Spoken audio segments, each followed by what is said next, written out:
Amis historiennes, bonjour, ravi de vous retrouver pour une nouvelle vidéo, toujours en histoire mais dans un nouveau concept. Je trouve que mes vidéos étaient jusqu'alors beaucoup trop longues et j'ai décidé de faire réellement une préparation au brevet par l'intermédiaire du développement construit. C'est une étape très importante de cette épreuve. Aujourd'hui, nous allons traiter du sujet de Berlin dans la guerre froide. Avant toute chose, commençons tout de suite par une petite introduction. En même temps, on fait de la méthodo, donc une petite introduction, c'est deux trois lignes sur la vingtaine qu'on vous demande, où vous présentez le sujet, son intérêt, une petite problématique, donc une petite question hein, à votre niveau, et un mini-plan. Berlin en Allemagne de l'Est, donc on présente les choses, est un des symboles de la guerre froide, pardon, de par son histoire pendant cette période. La ville était un des enjeux majeurs de la lutte entre les États-Unis et l'URSS. Quelles sont les différentes étapes de cette crise? Donc là, dans notre petit développement, on a fait une mini-intro en parlant de Berlin, où est-ce que ça se situe, etc. Bon, j'ai mis une petite image. Berlin, une ville, quatre zones, cela constitue ma première partie, mon premier paragraphe. En 1945, lors de la libération de l'Allemagne, le pays se trouve dans une situation inédite. Les vainqueurs de la Seconde Guerre mondiale ont chacun conquis une partie du territoire, sous-entendu allemand.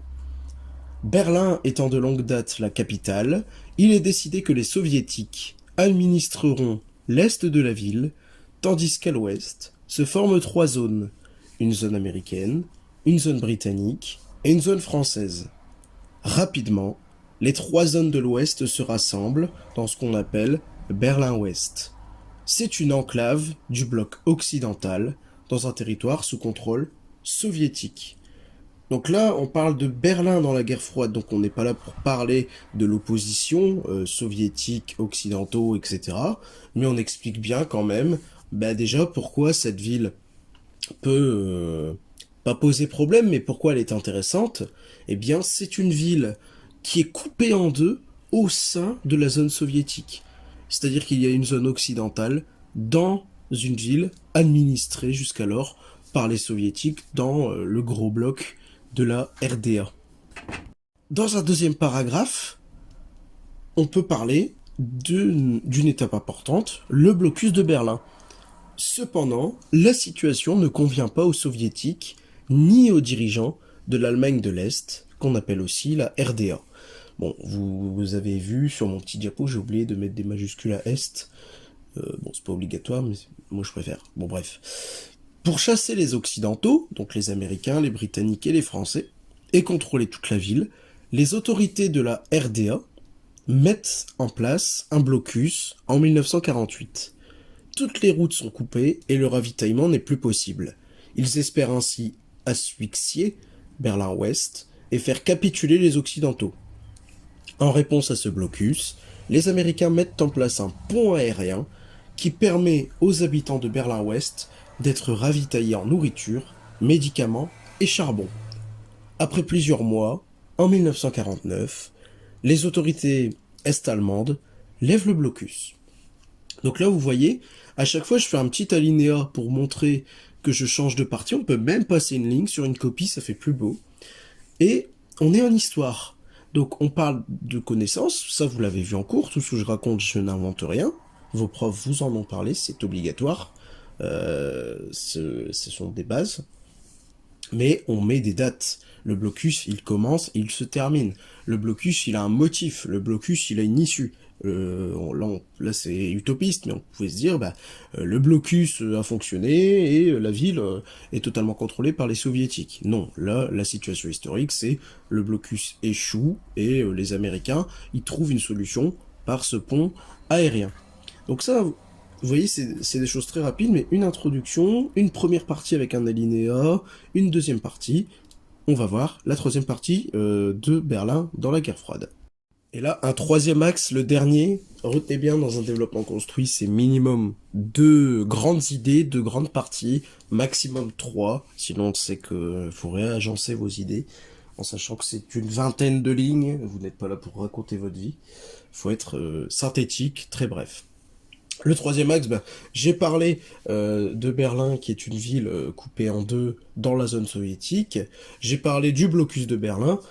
Comment ne pas parler du mur de Berlin? La situation dégénère à nouveau en 1961. Donc là, une date. À cette époque, de nombreux habitants d'Allemagne de l'Est passent par Berlin pour se réfugier à l'Ouest, où les conditions de vie sont meilleures et où les citoyens disposent de davantage de liberté.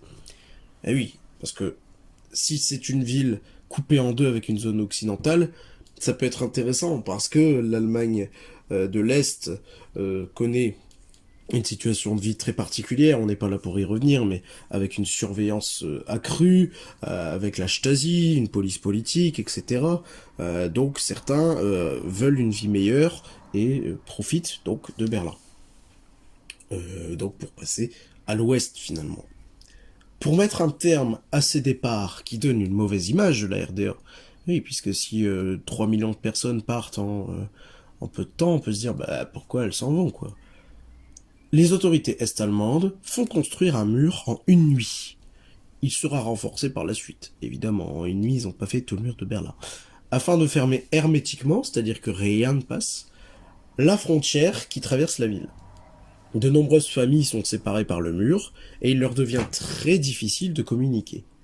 Des tentatives de fuite vers l'ouest ont quand même lieu, mais les fuyards prennent des risques énormes et certains sont abattus par les soldats est-allemands qui gardent la frontière. Le président américain, John Fitzgerald Kennedy, critique violemment l'existence du mur de Berlin en 1963. Ich bin ein Berliner, vous avez sans doute parlé de ça en cours ou non. D'ailleurs avec une faute grammaticale sur le plan du parler allemand, mais bref, on n'est pas là pour ça. Malgré son poids politique, il ne parvient pas à faire plier la RDA, et le mur de Berlin reste en place. Là j'ai fini ma troisième et dernière partie. Il faut conclure en faisant un résumé de tout ça, et en parlant du dénouement. En faisant une petite ouverture sur, là je vous dis le mur il reste en place, là actuellement si je vais à Berlin il n'y a plus de mur finalement. Donc, avec le partage de la ville en 1945, première étape, une date, le blocus raté de 1948-1949, deuxième étape, et la construction du mur en 1961, troisième étape, donc mes trois parties, on voit bien que Berlin est une zone de forte tension tout au long de la guerre froide. Mais la guerre froide, elle est finie actuellement. Elle a commencé en 1947, mais en 2022, il n'y a plus de guerre froide. Ce n'est qu'en 1989 que le mur de Berlin tombe, permettant à des Allemands de l'Est, jusque-là confinés dans les frontières de la RDA, de se déplacer dans toute l'Allemagne. Certains retrouvent ainsi leur famille après une trentaine d'années de séparation. Imaginez un peu ce moment important qui a été vécu par les Allemands. Le pays est réunifié en 90, c'est un détail. Chute de l'URSS en 91, démission de Gorbatchev le 25 décembre, jour de Noël. Mais ça, c'est autre chose, c'est pour la guerre froide. Je vous ai mis tout le développement avec la mise en page, donc sur cette diapo, je vous invite à faire pause éventuellement, où on voit finalement donc ma petite intro qui fait que 2 lignes à l'ordi, ma première partie, qui en fait 5, ma deuxième partie, ma troisième partie, ma conclusion, à chaque fois avec un alinéa, on peut même passer des lignes, là je l'ai pas fait parce que c'est un diapo donc ça ne rentrerait pas, mais le but c'est d'aérer votre copie, de mettre des dates, de mettre des éléments de cours, et surtout d'organiser vos idées. J'ai pas dit Berlin c'est dans la zone soviétique, c'est coupé en deux, et il y a un mur. Ouais, il y a des choses avant. Et puis le mur, on peut éviter d'en parler dès la première partie. Le but, c'est pas de faire un gros pavé où vous mettez tout ce que vous savez, c'est d'organiser vos idées.